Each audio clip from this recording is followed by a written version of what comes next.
नमस्कार, मैं हूं गरिमा वाजपेयी और आप देख रहे हैं के न्यूज इंडिया का खास कार्यक्रम देवभूमि का दंगल। और आज देवभूमि के दंगल में हम बात करेंगे महंगाई के करंट को लेकर।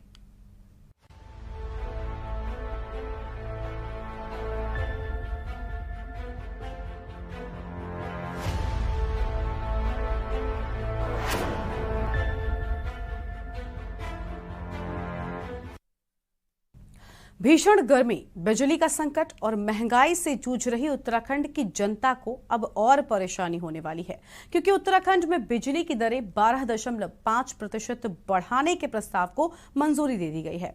और अगर इस प्रस्ताव को विद्युत नियामक आयोग की तरफ से हरी झंडी दिखा दी जाती है तो बिजली उपभोक्ताओं को करीब 70 पैसे प्रति यूनिट तक अतिरिक्त अदा करने होंगे और इससे हर महीने करीब 140 रुपए तक का असर पड़ेगा। पहले ही प्रदेश में बिजली का संकट आन पड़ा है। खपत ज्यादा और उत्पादन कम होने की वजह से बिजली दूसरे प्रदेशों से खरीदनी पड़ रही है। इससे यूपीसीएल पर हर महीने 300 करोड़ रुपए से अधिक का वित्तीय भार पड़ रहा है और खस्ता हालात को कंट्रोल करने के लिए बिजली दर बढ़ोतरी का फैसला लिया जा सकता है। तो वहीं विभाग की तरफ से सरकार से 350 करोड़ की वित्तीय सहायता की मांग की गई थी और राज्य सरकार ने भी केंद्र सरकार से आर्थिक सहायता मांगी है। उत्तराखंड में बिजली उत्पादन की संभावनाओं को देखते हुए कई पावर प्रोजेक्ट को स्थापित किए गए हैं, लेकिन बावजूद इसके राज्य की जनता और विभाग दोनों ही दयनीय हालत में है।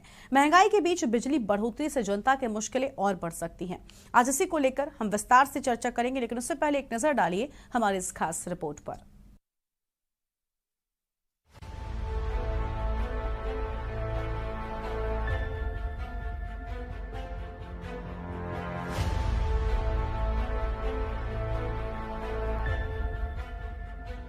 लगातार प्रदेश में महंगाई बढ़ती जा रही है। इसी बीच खबर आ रही है कि बिजली की दरें भी बढ़ा दी जाएंगी। उत्तराखंड में 1 अप्रैल से नया टैरिफ जारी करते हुए बिजली के दामों में 2.68% इजाफा किया गया है। 1 महीने पहले ही उत्तराखंड विद्युत नियामक आयोग ने वित्तीय वर्ष 2022-23 के लिए विद्युत दरों का नया टैरिफ जारी किया था। बीपीएल और 100 यूनिट तक वाले करीब 11 लाख घरेलू उपभोक्ताओं के लिए 2019 के बाद अब बढ़ोतरी की गई है। लेकिन एक बार फिर बिजली दरों पर 12.5% बढ़ाने की बात की जा रही है। हालांकि माना जा रहा था कि आयोग ने इस बार फिक्स चार्ज का पैटर्न बदल दिया है, जिससे बिजली बिल में उपभोक्ताओं को बड़ी राहत मिलेगी, लेकिन आम जनता की मुश्किलों में और इजाफा हो सकता है। इसीलिए आम जनता परेशान है। कई सामाजिक संगठन बिजली दफ्तर के बाहर लगातार प्रदर्शन कर रहे हैं, जिसमें आम जनता को राहत मिल सके। 500 करोड़ रुपए का घोटाला हुआ है, जो कैग की ऑडिट रिपोर्ट में आ रखा है। कैग की ऑडिट रिपोर्ट में घोटाला, मातृ शक्ति का इन्होंने अपमान करा, जेई का यौन उत्पीड़न करा और उसको दबा दिया गया और उसके बाद सरकार द्वारा से प्रमोशन दिया गया। विद्युत कटौती पे माननीय मुख्यमंत्री जी को गुमराह कर रहे हैं। ये कह रहे हैं जो युद्ध हो रहा है, युद्ध का इससे क्या मतलब है? महंगाई हो गई है। इन्होंने 2 गैस कंपनियों को बेमतलब में पैसे दे दिए, जो रोज जंपिंग मीटर पे कुछ नहीं करते हैं। जनता के जो मीटर है उस पर फर्जी बिल आ रहे हैं। इन्होंने 2 महीने से ज्यादा में भी 3-3 महीने में भी बिजली का बिल भेज रहे हैं। इनकी अपनी कोई जिम्मेदारी। जनता पिस रही है। ये 15-20 रुपए की बिजली खरीद के 7 रुपए में उद्योगों को दे रहे, जनता को क्यों नहीं दे रहे? जनता ने क्या बिगाड़ा है? जनता को बिजली देनी चाहिए, एमडी को सस्पेंड करना चाहिए, जेल भेजना चाहिए। कैग की ऑडिट रिपोर्ट के बाद तत्काल प्रभाव से बर्खास्त कर जेल भेजना चाहिए। योगी आदित्यनाथ जी के तर्ज पर माननीय मुख्यमंत्री जी को कार्य करना चाहिए, हमारे यहाँ के माननीय मुख्यमंत्री जी। साल 2022 में ही 10.18% बढ़ोतरी का प्रस्ताव आया था, लेकिन आयोग ने 2.68% की बढ़ोतरी की थी और एक बार फिर बोर्ड ने 12% से ज्यादा इजाफा किए जाने के प्रस्ताव को मंजूरी दी है। ऐसे में विपक्ष भी सरकार पर लगातार बिजली की दरों को बढ़ाने पर सवाल खड़े कर रहा है। देखिए, ये कटु सत्य है कि जब देश और प्रदेश के अंदर चुनाव होते हैं तब सत्ता में बैठे हुए लोग जो है महंगाई को थामने का भरकस प्रयास करते हैं, कोशिश करते हैं, लेकिन चुनाव समाप्त होने के बाद सत्ता में बैठे हुए लोगों के पास ऐसा कोई रोड मैप नहीं है जिस रोड मैप के आधार पर वो महंगाई को रोकने का काम कर सके। पेट्रोल डीजल के दाम आसमान छू रहे हैं, गैस के दाम आसमान छूने का काम कर रहे हैं, गरीब आदमी का जीना दुर्लभ हो गया है और अब बिजली के दाम बढ़ा करके सत्ता में बैठे हुए लोग गरीब आदमी के घाव को जो है कुरेदने का काम कर रहे हैं। तो मैं समझता हूं कि उत्तराखंड और देश के लोग सरकार के इस कृत्य को देख रहे हैं और हम सत्ता में बैठे हुए लोगों से कहना चाहते हैं कि वो तत्काल प्रभाव से महंगाई को कम करने का काम करे, अन्यथा कांग्रेस को जो है सत्ता में बैठे हुए लोगों के विरोध में सड़कों पर उतरने का काम करना पड़ेगा। देखिए, यूपीसीएल जो है वो हमेशा हर वर्ष बिजली की दरों को लेकर के अपना जो टैरिफ प्लान होता है उसका प्रस्ताव विद्युत नियामक आयोग को भेजता है। उसके बाद विद्युत नियामक आयोग तय करता है सरकार से कंसल्ट करके कि कितना बढ़ाना है, कितना % बढ़ाना है, या उस पर विद्युत नियामक आयोग और सरकार जो है मिलकर के निर्णय लेती है। उनका काम है, साल भर में वो प्रस्ताव भेजते हैं। निश्चित रूप से यूपीसीएल भी चाहता है कि उनका यूपीसीएल बेहतर चले और सरकार का जनता को, हमारा जो जनता से वादा है कि हम सबको 24 घंटे बिजली मुहैया कराएं, सस्ती दरों पर बिजली मुहैया कराएं, और इन सब चीज़ों को ध्यान में रखकर सरकार विद्युत नियामक निर्णय लेंगे। और ये एक प्रक्रिया है यूपीसीएल की, उन्होंने अपनी प्रक्रिया पूर्ण की है। जब विद्युत नियामक आयोग और सरकार के मध्य फैसला ये फाइल आएगी तो देखेंगे। जहां एक तरफ घाटे में चल रहे ऊर्जा विभाग को राज्य की विद्युत आपूर्ति के लिए दूसरे राज्यों से महंगी दरों पर बिजली खरीदनी पड़ रही है, जिस कारण बिजली की दरें बढ़ाई गई हैं, तो दूसरी तरफ आम जनता भी महंगाई के इस आलम में बेहद परेशान है। विभाग राज्य सरकार से आर्थिक सहायता मांग रहा है, तो वहीं राज्य सरकार केंद्र सरकार से 45 सालों से अटकी पड़ी लखवाड़ परियोजना को पूरा करने के लिए सहायता मांग रहा है। कुल मिलाकर उत्तराखंड में संभावनाएं होने के बावजूद जनता, विभाग और राज्य सरकार आत्मनिर्भर नहीं है, जिस कारण उन्हें केंद्र की तरफ आस लगाकर देखना पड़ रहा है। देहरादून से के न्यूज इंडिया के लिए हिना आजमी की रिपोर्ट।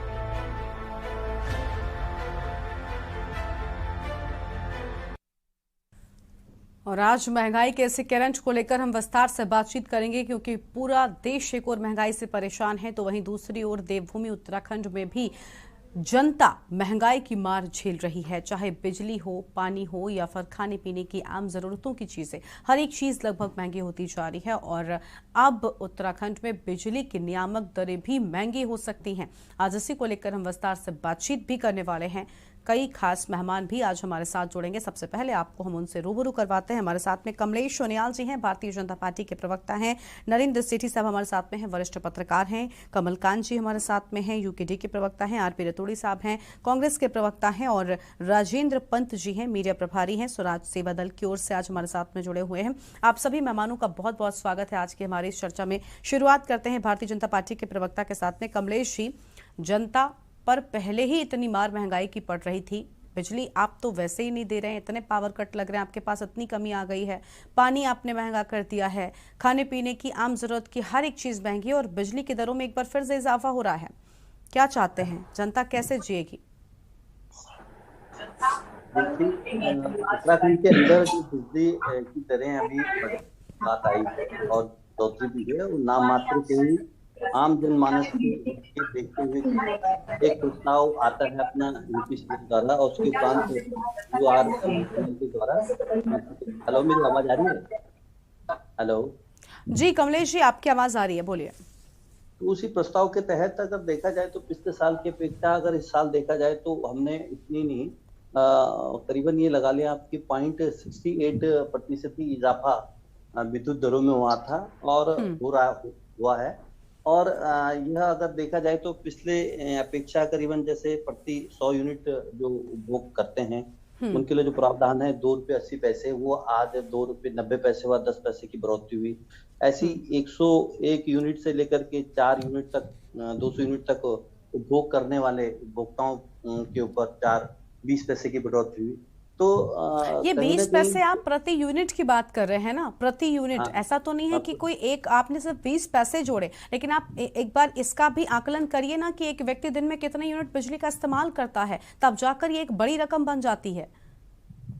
नहीं, मेरे कहने का हिसाब से कि जहां तक बिजली बढ़ोतरी का एक प्रस्ताव आया था, प्रस्ताव हाँ। पहले जो उन्होंने प्रस्ताव आप ये लगा लो कि मतलब प्रति यूनिट के हिसाब से जो प्रस्ताव आ रहा था उनको जैसे पूर्व में बताया गया था कि उन्हें जो बढ़ोतरी के हिसाब से, तो हमने तो 6.25% की बढ़ोतरी का प्रस्ताव आया था, और उसमें हमने ये लगा दीजिए माइनर 0.86% ही बढ़ोतरी इस बार की गई है।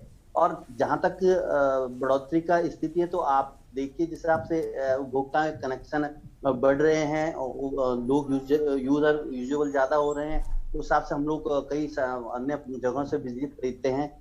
और उसके हिसाब से कि जो सरकार ने सोचने का विषय, ये भी कि सरकार की एक बहुत अच्छी पहल है, जिसके हिसाब से आप ये देखेंगे कि करीबन 13,038 मिली यूनिट बिजली जो खरीदनी पड़ती थी, उसमें कई जो अगर उसके देखा राजस्व पे एक देने के बाद भी राजस्व की बढ़ोतरी को देखते हुए इसमें ताकि जो हमारे उपभोक्ता हैं उन पे ज्यादा भार ना पड़े, इसलिए माइनर 0.86 पॉइंट की बढ़ोतरी की गई है। ठीक है, यानी आपको लगता है कि आपने बहुत कम भार जो है वो डाला है। लेकिन कमलेश जी, ये कम भार आप सिर्फ बिजली के नियामक दरों का ही छोड़ रहे होंगे, लेकिन फिलहाल जो हालत है महंगाई की, मुझे लगता है वो किसी से क्या आपसे भी छिपी नहीं होगी। व्यक्तिगत जीवन में आप भी ये सोचते होंगे कि महंगाई की दरें कितनी तेजी से बढ़ रही है। भले आप एक पार्टी के प्रवक्ता होने के नाते इस पर खुलकर कुछ बोल नहीं सकते। कांग्रेस पार्टी से हमारे साथ में आरपी रतूड़ी साहब है। रतूड़ी साहब, आपका भी स्वागत है आज के कार्यक्रम में। कमलेश जी तो कह रहे हैं कि हमने तो बड़ा कम भार डाला है जनता पर, जबकि जो बात कही जा रही थी वो काफी ज्यादा हो रही थी, लेकिन हमने तो बहुत कम बढ़ोतरी की है। फिर क्यों आखिर महंगाई को लेकर आप लगातार कह रहे हैं कि बहुत ज्यादा बढ़ा दी इन्होंने? गरिमा जी, अब जब भारतीय जनता पार्टी का अच्छे दिनों का शायद यही फॉर्मूला होगा जी कि देश की जनता से वोट मांगते हैं अच्छे दिनों की, हाँ। और क्या दिन आए अच्छे ये सब जानते हैं। ये आंकड़े छुपाने का इनका बहुत बेहतरीन काम है। अगर आप पानी में देखेंगे तो 2016 में जो दिसंबर में बिल आते थे वो 3 महीने का 413 रुपए का बिल आया करता था, जो अब 1275 का आता है। अब ये आंकड़े जरा इनसे पूछे कि 1275 रुपए कितना % होता है। जो 2016 दिसंबर में पानी का बिल प्रति घर का जो हमारे घरों का है वो 413 रुपए आता था, वो आप 1275 आ रहा है, तो कितना % वृद्धि हुई। ये 0 पॉइंट की बात कर रहे हैं। मैं बिजली की बात करता हूं कि 2016 में बिजली का अधिकतम 3 रुपए 20 पैसे था, जो अधिकतम आज 5 रुपए 50 पैसे हो गया। जरा कितना % वृद्धि हुई भाई। और फिर उस पे आप 10% और वृद्धि की बात कर रहे हैं। हाँ। सवाल ये है, ये एक और बेईमानी है, क्योंकि बिल आता 2 महीने में। आप यूनिट का कहते हैं कि 100 यूनिट तक कितना बिल होगा, 200 यूनिट तक कितना बिल होगा। आप अगर हर महीने बिल भेजेंगे तो हो सकता है कि एक गरीब घर का बिल 100 यूनिट होगा, लेकिन वो क्योंकि 2 महीने में आता है तो वो 200 से ऊपर जाता है तो 4 रुपए कुछ पैसे हो जाता है। आप वहां डबल मार कर रहे हैं उसको।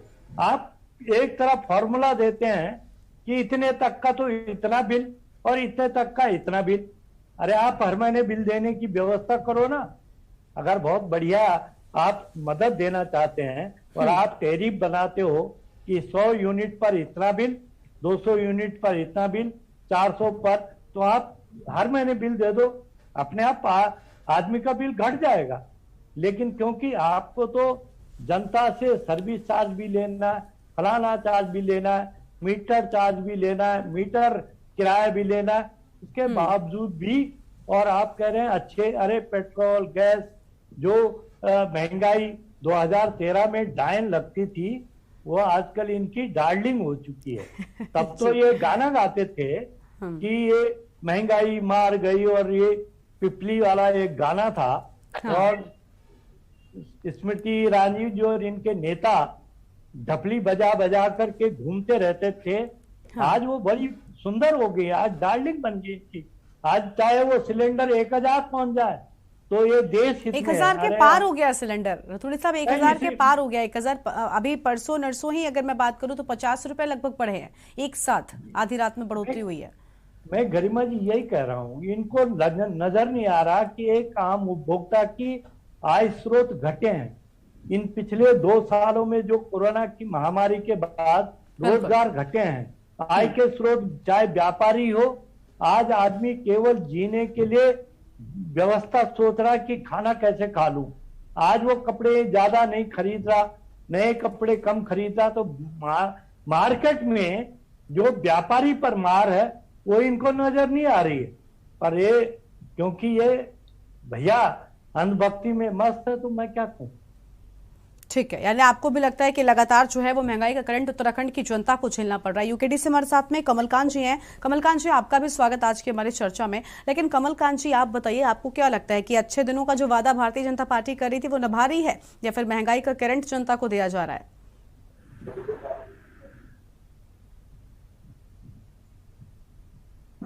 कमलकांत जी, आपकी आवाज नहीं आ रही, आप अनम्यूट करें पहले। आ रही है वो? जी, आवाज आ रही है, अपनी बात पूरी करिए। कि बिजली के दाम तो बढ़ ही रहे हैं, गैस के भी, पेट्रोल के भी, डीजल के भी दाम बढ़ रहे हैं। लेकिन जो बिजली के दाम बढ़ रहे हैं, इसको देखना पड़ेगा कि जो ये बढ़ रहे हैं 2003 नियामक अधिनियम के अनुसार, ये जो नियामक होती है इसमें आप साल भर में एक बार ही बढ़ा सकते हैं। और सरकार क्या कर रही है, अभी साल भर हुआ नहीं, ये दूसरी बार बढ़ा रही है। ये मतलब कानून का उल्लंघन कर रही है। कानून के अनुसार अगर आप दोबारा बढ़ाते हैं तो इससे रोक लग सकती है हाईकोर्ट में जाकर, उसके सरकार करके। तो ये कानूनों का भी उल्लंघन कर रहे हैं। तो जो सरकार ये बता रही है, हालांकि सरकार ने ये भी बताया 10 से 15 करोड़ रुपए की हम बिजली खरीद रहे हैं, लेकिन सरकार को ये नहीं पता कि हमने कितनी बिजली खरीदनी है, कितना पहले हमने लगाना है। तो सरकार का यह कंट्रोल नहीं है। और जहां तक उत्तराखंड में है, उत्तराखंड जो हमारा ऊर्जा प्रदेश कहा जाता है, ऊर्जा प्रदेश होने के बावजूद भी वो परियोजनाओं पर हमारा अधिकार नहीं है। आज तमाम परियोजनाएं जो हैं, जो आप टेरी के डैम की परियोजना है, उस पर हमारा अधिकार नहीं है। खाली उसमें कुंडली आके बैठे, उसमें उत्तराखंड और यूपी दोनों का अधिकार है। यूपी सरकार को भी नहीं मिल रहा, इस तरह से इन्होंने दबा रखा है। तो ये जो हमारे जो परियोजनाओं पर जब हमारा अधिकार नहीं होगा तो कैसे मिलेगा? और इसको ऊर्जा प्रदेश कहते हैं। और परियोजनाएं जो हैं वो पूर्ण नहीं हो पाई। जब सरकार में नहीं थे तो इन्होंने कहा था कि हम ये परियोजनाओं को 2-3 साल के अंदर पूर्ण कर देंगे। तो परियोजनाएं पूर्ण नहीं हो रही। सरकार कहना क्या चाहती है? और महंगाई की जो नियमों का उल्लंघन कर रही है, 1 साल के अंदर वो खुद उस पेपर में आया कि इनके नियमों का उल्लंघन कर रही है। तो ये तो बड़ा दुर्भाग्य है, मैं समझता हूँ। ठीक है, यानी ये आपको भी लगता है कि जो है वो लगातार महंगाई बढ़ाई जा रही है। राजेंद्र पत्र जी आज हमारे साथ में जुड़े हुए मीडिया प्रभारी हैं स्वराज सेवा दल की ओर से। राजेंद्र जी, आपका भी बहुत स्वागत आज की इस चर्चा में। महंगाई की मार से जनता को आराम कब मिलेगा? आपको क्या लगता है कि कौन जिम्मेदार है महंगाई का? मैडम, हम लगातार एक भ्रष्ट तंत्र के खिलाफ इस प्रदेश को बचाने के लिए मेरा पूरा संगठन लगा हुआ है। आज सबसे बड़ा दुर्भाग्य तो ये है, इसमें हमारे कांग्रेस के मित्र भी आ रखे हैं, इस प्रदेश को एक मजबूत विपक्ष नहीं मिला है। आज कांग्रेस एक मित्र विपक्ष की तौर पे बैठा हुआ है, जिसको कि विपक्ष का काम जो करना चाहिए था वो एक आम जनता को लाठी डंडे खा करके करने पड़ेंगे। सबसे बड़ा दुर्भाग्य ये है। उसके बाद एक छोटा सा प्रदेश है, इस प्रदेश को एक अच्छा सा कमिश्नर बैठ के चला सकता है। जिस प्रदेश में इतना बड़ा बोझ डाला गया, आज 78,000 करोड़ रुपए के आसपास हमारे प्रदेश में कर्जा आ चुका है। ये कर्जा इन भ्रष्ट नेताओं और इन भ्रष्ट अधिकारियों के जेब में है। ठीक है, जब हम लगातार बिजली डिपार्टमेंट के, मैंने आरटीआई सारी लगा रखी है, मेरे पास आरटीआई के एक पेपर है, मैं सारे पेपरों को दिखा सकता हूं जी। मैं आरटीआई के माध्यम से मैंने इनसे सवाल पूछे, इनका वहां से उत्तर आता है कि इस ऑफिस में, इस कार्यालय में आपने जो सूचना मांगी है वो शून्य है, इनके पास वो सूचना नहीं है। उसके बाद हमने इनसे बोला आपने बिजली आज महंगी हो रही है, आपकी हिंदुस्तान में उत्तराखंड में 3 गैस कंपनियां हैं, जिसमें उत्तराखंड सरकार ने 2 गैस कंपनियों से अनुबंध कर रखा है। उनसे इनका अनुबंध ये है कि जब हमें जरूरत पड़ेगी तो आप हमें सस्ते रेट में बिजली उपलब्ध कराओगे, और हमें नहीं जरूरत पड़ेगी तो हम तब भी आपको पैसा देते जा रहे। आज हमें बिजली की त्राईमाम होगी। जब प्रदेश को बिजली की जरूरत है तो आज इनने अनुबंध कहाँ गया? आज इनसे क्यों नहीं बिजली खरीद रहे हैं? और बिजली नहीं दे रहे हैं तो इनके ऊपर कार्रवाई क्यों नहीं हो रही है? आखिर इनका जवाबदार कौन है? इसके जवाबदार, मैं कहता हूं, मैं किसी सरकार को नहीं टोकता हूं, सबसे बड़ी बातें होती है, इसके जवाबदार बिजली के प्रबंध निदेशक श्री अनिल कुमार जी हैं। उन्होंने अपने समय के रहते क्यों नहीं इन पे कार्रवाई करी? और अब वो अगर वो जवाबदार हैं नहीं, तो क्योंकि उन पर कार्रवाई नहीं की गई ना, मुझे लगता है उन पर कार्रवाई नहीं की गई राजेंद्र जी, शायद इसीलिए उन्होंने अपने जो नीचे उनके लोग काम करने वाले, शायद उन पर कार्रवाई नहीं की गई। क्योंकि अगर सरकार के अधिकारी कार्रवाई करते तो मुझे लगता है हर एक व्यक्ति की जवाबदेही तय की जाएगी, तो इस तरह की चीजें होंगी ही नहीं। मैडम, अब जीरो टॉलरेंस भ्रष्टाचार में आते हैं हम, जीरो टॉलरेंस में हमने कैग की रिपोर्ट है मेरे पास, कैग की रिपोर्ट में इनने ट्रांसफार्मर खरीदे थे जिसमें कैग 50,000 करोड़ रुपए का कर्जा, 50 करोड़ का घोटाला निकाल चुका है, और जिसमें हम कम से कम, मैं कहता हूं कि इसमें कम से कम कुछ भी नहीं तो 100 करोड़ 125 करोड़ का घोटाला है। कैग की रिपोर्ट आने के बावजूद इस प्रदेश की सरकार ने एक अधिकारी के ऊपर कोई कार्रवाई नहीं की और उससे ऊपर से प्रमोशन करके एमडी बना दिया। अब ये कितना बड़ा दुर्भाग्य है, एक एमडी ही अगर आपने भ्रष्ट बैठा दिया तो जांच कौन करेगा? इस पेपर को क्या करेंगे? इस रिपोर्ट का क्या फायदा है? इस संस्था को क्यों बनाया आपने? आपने कैग बनाने में भी खर्चा किया, कैग के जो जांच अधिकारी आए उनके ऊपर भी खर्चा किया। जब आपने भ्रष्ट अधिकारी को ही बैठाना है तो आप फिर इन जांचों को क्यों करवा रहे हैं? आपने सीबीआई क्यों रखी है? आपने ईडी क्यों रखी है? आपने तमाम विजिलेंस क्यों बना रखा है? यानी राजेंद्र जी, आप कहना चाहते हैं कि मामलों की जांच होती है, लेकिन अगर वही बात है ना कि जब सैया भाई कोतवाल तो अब डर काहे का, जब जांच अधिकारी भी अपना है, जांच करने वाले अपने और जांच में घोटाला करने वाले जो है वो भी अपने, तो फिर किस बात का डर किसको होगा? इस पर हम कमलेश जी से तो जवाब लेंगे जी। राजेंद्र जी, इसके बाद एक बड़ा दुर्भाग्य, हाँ, एक महिला कर्मी, एक महिला अधिकारी ने इन्हीं एमडी के ऊपर यौन उत्पीड़न जैसी जघन्य अपराध के लिए मामला दर्ज कराया था। हाँ। और जिसकी माननीय सुप्रीम कोर्ट की विशाखा कोर्ट की गाइडलाइन है कि अगर आप इसकी जांच के लिए जो भी कमेटी बनाओगे, इसमें 50% महिलाएं, 50% आदमी होंगे और एक महिला किसी भी बाहरी संगठन की होगी जो किसी भी महिला संगठन से जुड़ी हो। ठीक है। इन महाराज ने क्या किया, अपनी रिपोर्ट के लिए एक पुरुष अधिकारी को जांच देकर के वो फाइल भी दबा दी। क्या ऐसा संभव है कि एक इंजीनियर अपने एमडी के खिलाफ कभी बोल पाएगा? उसे भी तो अपनी नौकरी की डर है। बिल्कुल, यानी ठीक तरह से जो जांच टीमें हैं वो नहीं बनाई जाती, इसी के चलते कहीं ना कहीं अगर कोई मामला होता है तो उसकी जांच भी नहीं हो पाती। जी राजेंद्र जी, आज आप पूरे आंकड़ों के साथ आए। राजेंद्र जी, आपको रोकते हैं जी मैडम, उसके अच्छा ठीक है जी, मैं उसके बाद मैं वापस आपके पास आएंगे राजेंद्र जी, फिर उसके बाद आप कहिएगा। यानी अगर देखा जाए तो हर एक व्यक्ति का यही मानना है कि कहीं ना कहीं जांच जो है वो भी ठीक से नहीं होती है, जो वादे किए गए सरकार की ओर से वो भी नहीं होते हैं। नरेंद्र सेठी जी हमारे साथ में आज हैं, वरिष्ठ पत्रकार हैं। सेठी साहब, आपका बहुत स्वागत हमारी चर्चा में। लेकिन सेठी साहब, आपने सुना यहाँ पर सभी की बातों को। अभी कमलकांत जी ने कहा कि ऊर्जा प्रदेश, उत्तराखंड को ऊर्जा प्रदेश कहा जाता है और उत्तराखंड की ये हालत है। सबसे आम सवाल मैं जानना चाहती हूँ, एक आम सवाल है जिसका जवाब चाहती हूँ आपसे, कि ऊर्जा प्रदेश उत्तराखंड में आखिर इतनी कमी बिजली की क्यों आ जाती है? ये बड़ी शर्मनाक बात है कि आप अपने आप को ऊर्जा प्रदेश कहते हैं और आपके पास बिजली नहीं है। आप बिजली नहीं है, इसी के चलते कहीं ना कहीं दरें एकदम से बढ़ा रहे हैं, बोझ जनता पर ही पड़ रहा है। फिर क्या सिर्फ कहने को, लिखने को ऊर्जा प्रदेश है उत्तराखंड? गरिमा जी, आपने जो ऊर्जा प्रदेश कहा, मैं इसमें एक बात और जोड़ूंगा। ये सिर्फ ऊर्जा प्रदेश ही नहीं, ये पर्यटन प्रदेश भी है, धर्माटन प्रदेश भी है और हॉर्टिकल्चर में भी यहाँ सेब भी उगते हैं और यहाँ पे लोग एडवेंचर टूरिज्म के लिए भी आते हैं। लेकिन हम ऊर्जा के ऊपर चर्चा करते हैं, जिसपे हम बात कर रहे हैं, जो कि रीढ़ है यहाँ पे, और जिस कारण से महंगाई चरम पर जा रही है। बिजली महंगी होने से सब चीजें और महंगी होती हैं। ये देखिए, कोई भी सरकार ये नहीं चाहती कि उसके राज्य में उनके उपभोक्ताओं के ऊपर किसी तरीके का भार पड़े, वो परेशान हो। और फिर भी अगर बिजली की दरें बढ़ रही हैं तो ये सरकार की नालायकी को साफ साफ प्रदर्शित करता है। यानी कि सरकार के पास ऐसा कोई प्रबंधन नहीं है कि वो बिजली की दरों को नियंत्रित रख सके। और ये उस प्रदेश में है जहां पे अथाह पानी, अथाह जल स्रोत हैं और हाइड्रो के स्रोत हैं और लखवाड़ 82 परियोजना, जिस पर कि पिछले 50 साल से काम नहीं हुआ, अगर इच्छा शक्ति दृढ़ हो तो उसको संचालित किया जा सकता है, जहां से 300 मेगावाट बिजली का उत्पादन होना है। राजेंद्र पंत जी ने बहुत अच्छा प्रकाश डाला, आंकड़ों के साथ डाला बहुत सारे मुद्दों के ऊपर, और वाकई ही आईना दिखाने लायक है उनकी ये रिपोर्ट। तो फिर भी अगर सरकार नहीं जागती तो ये सोचिए कि ये सरकार की नालायकी है। ये सरकार जनता के अहित नहीं कर रही है, सरकार के बस में ही नहीं है उसको समाधान करना उस चीज का, तो वो क्या करेंगे? आप कहीं आप गोवा में जाएं और गोवा में ये जाके कहें, पर्यटक को कहें कि जो सामान्य तौर पर जो बियर मिलती है पीने के लिए वो वहां महंगी मिलेगी, वहां आधे दाम पर मिलती है। उनको पर्यटकों का अपना ध्यान रखना आता है, कैसे रखना है वहां पे, चाहे उसका हॉस्पिटैलिटी है, आतिथ्य है।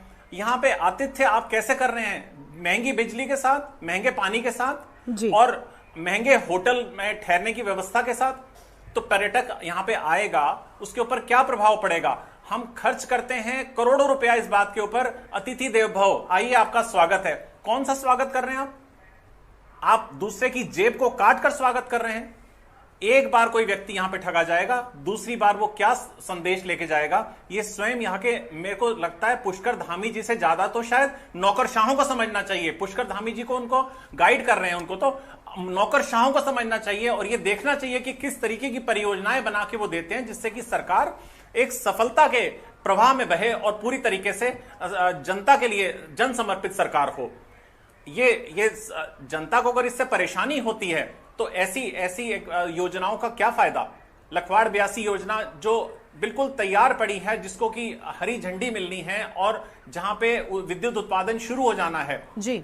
और सबसे ज्यादा सौभाग्य की बात यह है कि पूरे उत्तराखंड में सिर्फ एक लखवाड़ 82 योजना नहीं है, अलग अलग जगहों पे जहां जहां गंगा का प्रवाह है वहां पे रन ऑफ द रिवर पे बहुत सारी हाइड्रो प्रोजेक्ट छोटी छोटी बनाई जा सकती हैं, जो सरकार पहल करने में अभी भी अपने दूसरे मसलों से उसको छुटकारा मिले, तब मंत्रियों को और उनको इससे फुर्सत मिले, तब जाके वो मुख्य धारा में शामिल हों।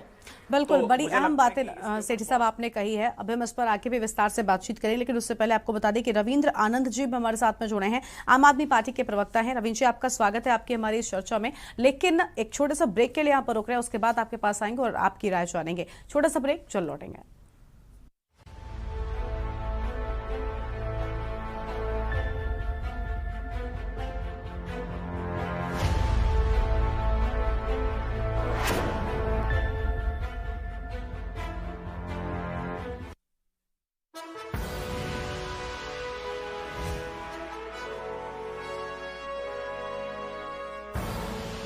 आप देख रहे हैं के न्यूज, खबरों का सारथी।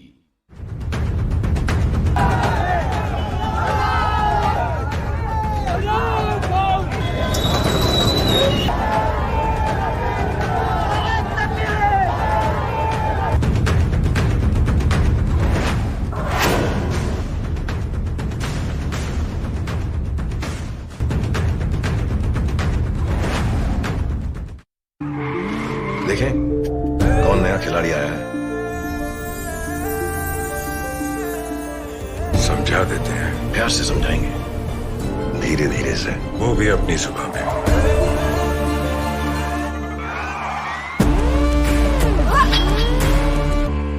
ये तो अपनी जुबान है। जुबान एक हो तो दिल भी एक होने चाहिए।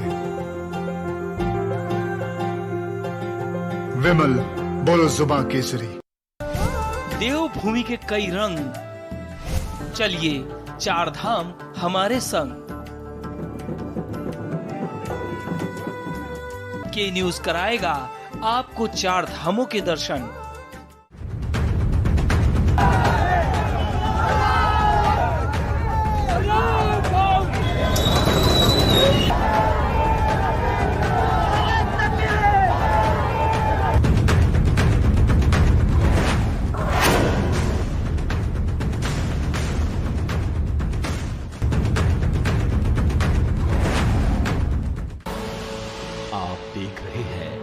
के न्यूज, खबरों का सारथी।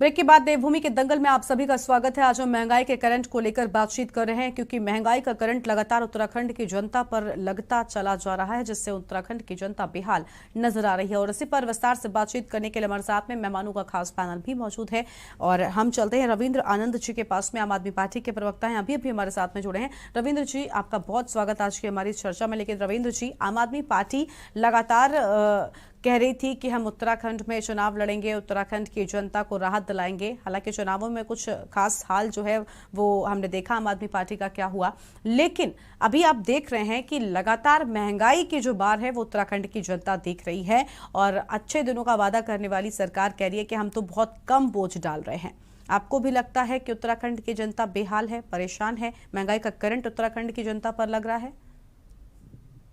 हाँ, देखिए गरिमा जी, ऐसा है कि इस समय जो परिवेश बना है और जो बनाया जा रहा है, 2000 मैं आपको 2013 की बात याद दिलाना चाहता हूं कि इंडिया में भारतीय जनता पार्टी द्वारा देश के लेवल में, नेशनल लेवल पे महंगाई को मुद्दा बनाकर, गैस को मुद्दा बनाकर, पेट्रोल को मुद्दा बनाकर सत्ता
जब हम डलवा तो हमें लगता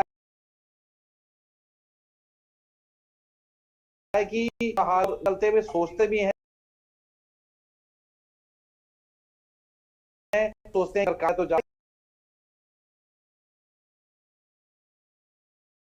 कि एक दृष्टि से अगर देखा नहीं, एक से जो पानी करते बच्चे गाड़ी में अपने स्कूटर में तेल भी, सब्जी भी खरीदनी है, दालें भी खरीदो तो लीटर दूध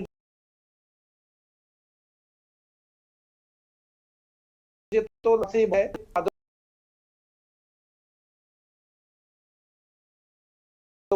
वादों के बीच में भी महंगाई की मार हम बड़ी जाता है, राहत नहीं मिल रही है। भाजपा से कमरे से कम करके आपने हर एक तरह से, चाहे तेल हो, गाड़ी में पड़ने वाला तेल हो, आपने दिन यही होते हैं क्या? यही कह रही है। मैं अपने चाहे कांग्रेस के प्रवक्ता भी पूरा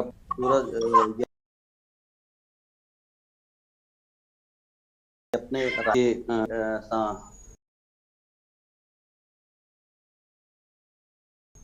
जुड़े, क्योंकि उनकी बातें मैं सुन रहा था।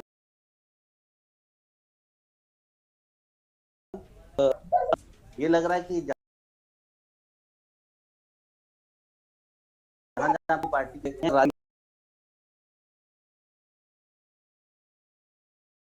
बिल्कुल चाहिए। बिल्कुल, अरे सुन तो मेरे सुनने दीजिए, उनको सुनने दीजिए अपनी बारी में, बोलिए।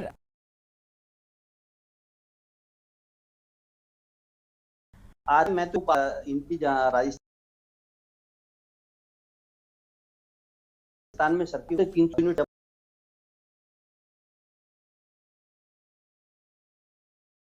करता है कि 3 4 उन्होंने क्यों बात करे, ये बताइए आज में इनका क्या हाल हुआ उत्तराखंड में?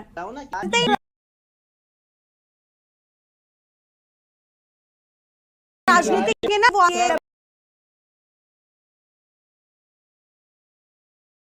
पड़ेगी, आप भी शामिल है कि आप भी व्यक्तिगत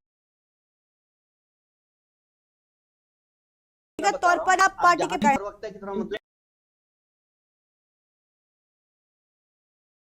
ताकि तो मैं किसी पार्टी, लेकिन मैं उत्तराखंड की जनता किसी दल की बात कर रहा है कि साहब क्यों, अरे मैं तो इनको बोल रहा हूं, मैंने आपको राजेंद्र को रोको, आप भी पूरी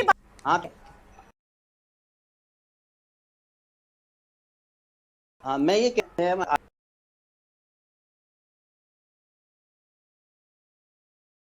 आप 2000 किसी तरह का कोई भ्रष्टाचार, फिर आप यही कहोगे, आपको इसी बात पर तो मुझे क्या था इसके बात करूंगी, अगर कोई मैं नहीं करूंगी इस पर, कुछ भी बोलिए, मैं भूखी बात करूंगा जवाब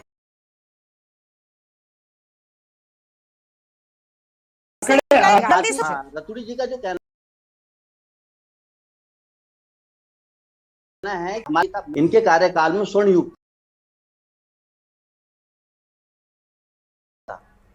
जहां तक विद्युत दर बढ़ने का प्रश्न आया तो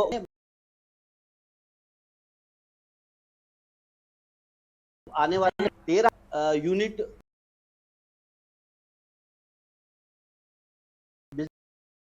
बिजली के हिस्सा जाए तो गया 60 इसके जो इसके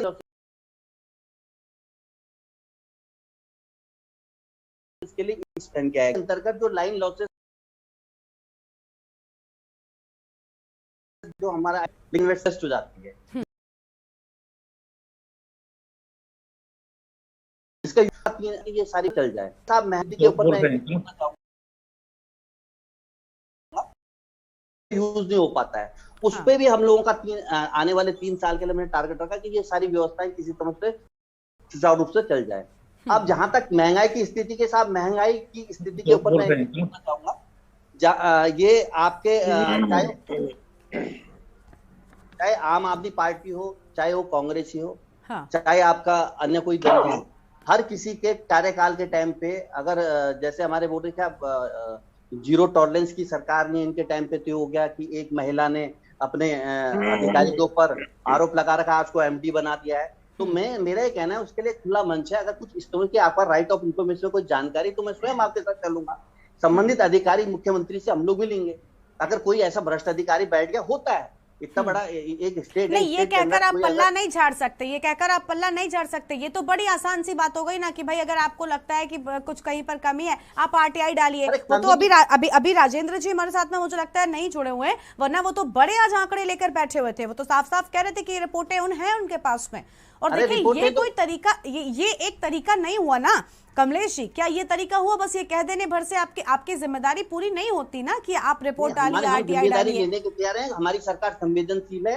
और जहां तक गरीब 500 रुपए कमाने वाली बात की मेरे एक सज्जन बोलते हैं 500 रुपए कमाने वाला क्या अपने घर को पालेगा तो वो बीपीएल कैटेगरी में उसको तो बिजली दर तो उसके ऊपर बड़ी नहीं है जो क्या बोलते हैं विद्युत दर तो उसके घर में तब पड़ेगी मुझे लगता है उसके घर में तो विद्युत का कनेक्शन ही नहीं होगा प्रभाव नहीं पड़ा हुआ है कमलेश जी मुझे लगता है जो 500 रुपए कमा रहा है शायद उसके घर में विद्युत का कनेक्शन ही ना हो एपीएल का बड़ा है सर हाँ मैं बीपीएल की बात कर रहा हूँ जो 500 रुपए कमाने वाले हैं गरीब लोग हैं इनकी बात कर रहे हैं उनके ऊपर विद्युत दर का कोई प्रभाव ज्यादा पड़ा नहीं है जहां तक कि स्टेट गवर्नमेंट ने, हमने आपको पूर्व में भी आंकड़ा बताया, अगर अब और राज्यों की तुलना में अगर बात कर रहे हैं तो और राज्यों की तुलना के हिसाब से, आज की स्थिति के हिसाब से, कि हम लोग बोलेंगे कि जो उत्तराखंड की अगर स्थिति है, उत्तराखंड के परिप्रेक्ष्य में मात्र करीबन आप ये लगाइए कि 0.86% की बढ़ोतरी की गई, जबकि प्रस्ताव आया था 6.2% का, लेकिन उसमें 0.86% बढ़ोतरी की गई।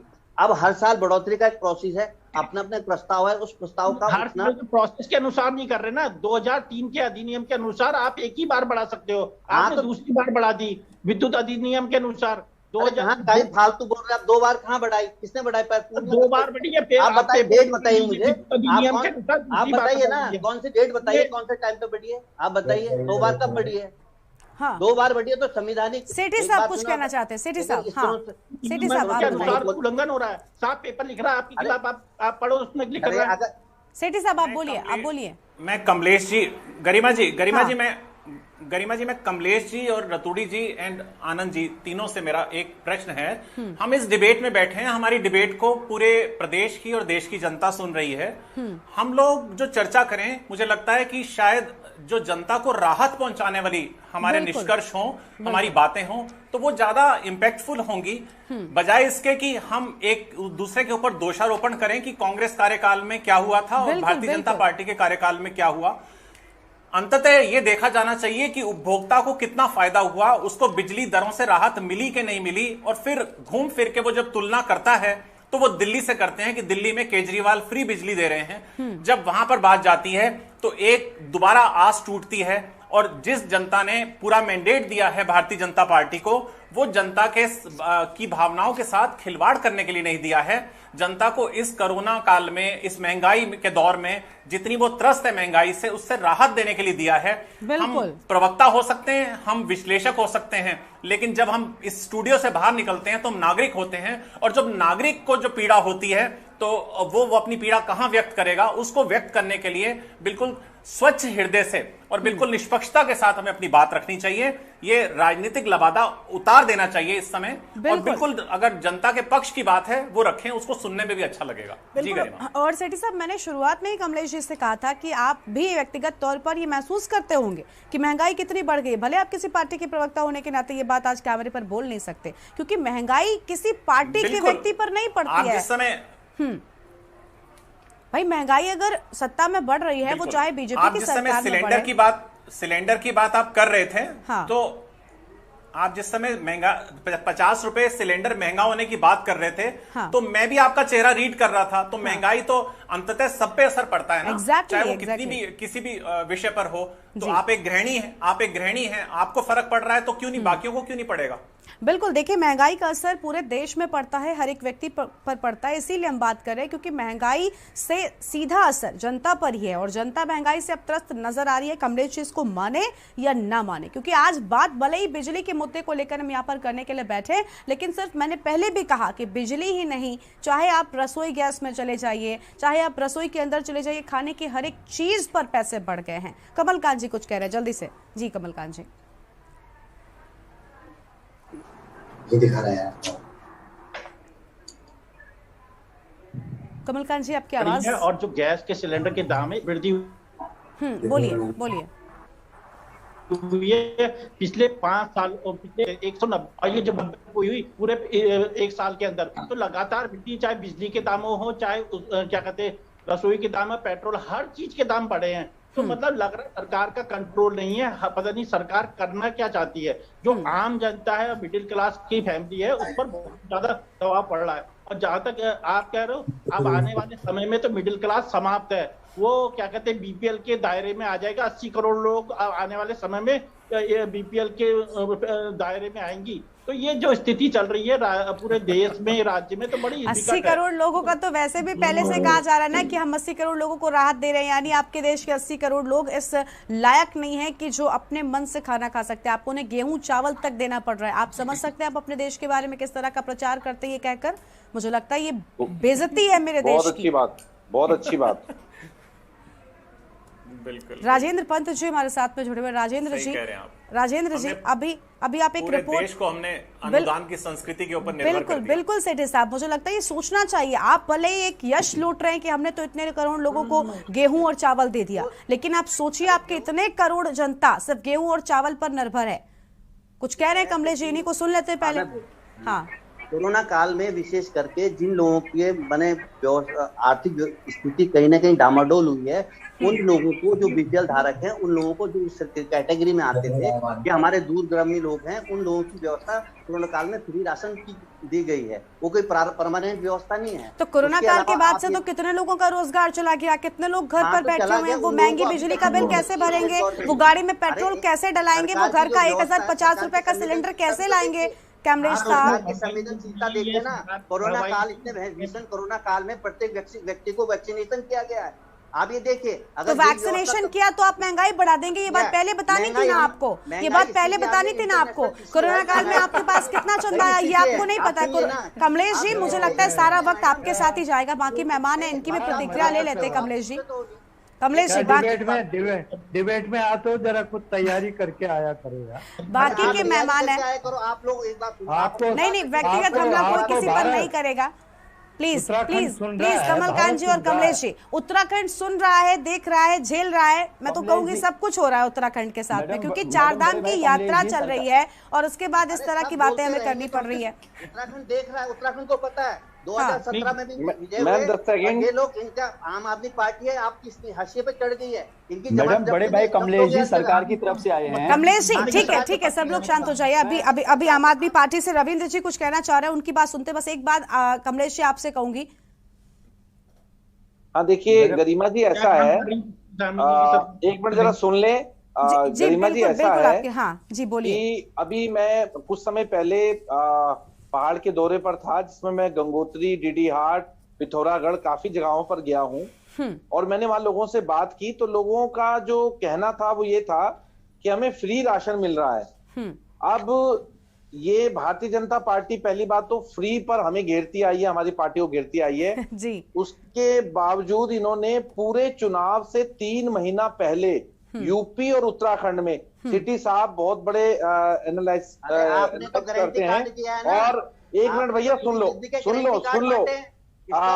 मैं आपको बता रहा हूँ कि पूरे यूपी में और उत्तराखंड में सिर्फ चुनाव से 3 महीने पहले राशन बांटा गया, जिसका सीधा प्रभाव चुनाव पर डाला गया।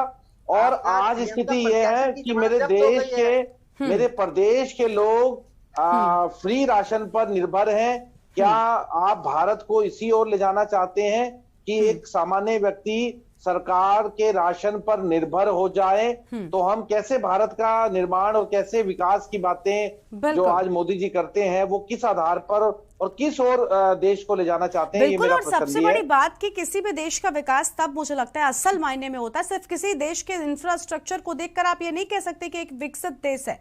आप ये देखिए कि उस देश के नागरिक कितने विकसित हैं, तब जाकर आप ये आकलन करिए कि आपके देश में कितने लोग विकसित हैं। और आप पूरे जोर शोर के साथ में चिल्ला कर कहते हैं कि 80 करोड़ लोग मेरे देश में इस लायक हैं जिन्हें सरकार गेहूं, चावल और रिफाइंड देती है। आप समझते हैं ये क्या होता है, इससे क्या मैसेज जाता है दूसरे देशों में? कमलेश जी, ये बेहद शर्म की बात है मुझे लगता है। और सबसे बड़ी बात, राशन लाभार्थी वर्ग को लेकर बात हो रही ना, कि यही वर्ग आपके साथ खड़ा हो गया। फ्री बिजली और फ्री पानी की बात करके दिल्ली की जनता गुमराह किया गया है। सब तो उनको आपने वो रास्ता क्यों अपनाया? आपने वो रास्ता क्यों अपनाया? हमने तो आपको भी पसंद आया? मैडम, कोरोना काल के तहत जिन लोगों को जरूरत थी उनके यहाँ चूल्हे एक टाइम का, अगर नरेंद्र मोदी जी की कल्पना है कि जो बिल्कुल निम्न तबके के लोग हैं, बीपीएल श्रेणी के अंतर्गत आता है, अगर उनका राशन चुनाव से पहले घर फ्री राशन बांटा है आपने। चुनाव से पहले बांटा है, और चुनाव से पहले बांटने की तिथि भी बढ़ा दी गई थी। मुझे अच्छे से याद है, चुनाव से पहले घोषणा कर दी गई थी कि हम ये बांटते रहेंगे। चुनाव से पहले भाई साहब वोट लेने के लिए हम तो बोलते हैं, हाँ तो भीख मंगा बनाओगे सबको? आप ही बोलते हो ना, आप ही बोलते हो ना। फ्री का, आप फ्री का पानी, फ्री की बिजली बांटते रहो दिल्ली में। हाँ तो बिजली में सब्सिडी मिलनी चाहिए, उत्तराखंड वासियों का हक है। इसमें जल जंगल जमीन ये जो और उससे उत्पादित जो भी ये मुफ्त की बातें करते हैं, हाँ। मैं मैं आपको सत्यता से रूबरू कराता हूं। और हमारे पूर्व स्वर्गीय पूरे देश के सम्मानित नेता थे वो, आदरणीय अटल बिहारी वाजपेयी जी के शब्द हैं। उनने बोला था, अगर आप किसी भी देश को मुफ्त में कुछ देने की आदत डाल दोगे, वो देश उसी दिन बर्बाद हो जाएगा। अगर आपको मुफ्त में देना है, आप शिक्षा दीजिए, आप स्वास्थ्य दीजिए। उस पर तो बात ही नहीं होनी है। अरे आप शिक्षा और स्वास्थ्य फ्री है। आज हमारे यहाँ देखिए अटल आयुष्मान योजना, इतने बुरे हालत, अटल आयुष्मान योजना, कमलेश जी आपको पहले अटल आयुष्मान योजना दे रहा हूँ। अटल आयुष्मान योजना 5 लाख तक का जो फ्री इलाज है उत्तराखंड के साथ, आप सुनिएगा, 5 लाख तक का जो फ्री इलाज है किसने किया है?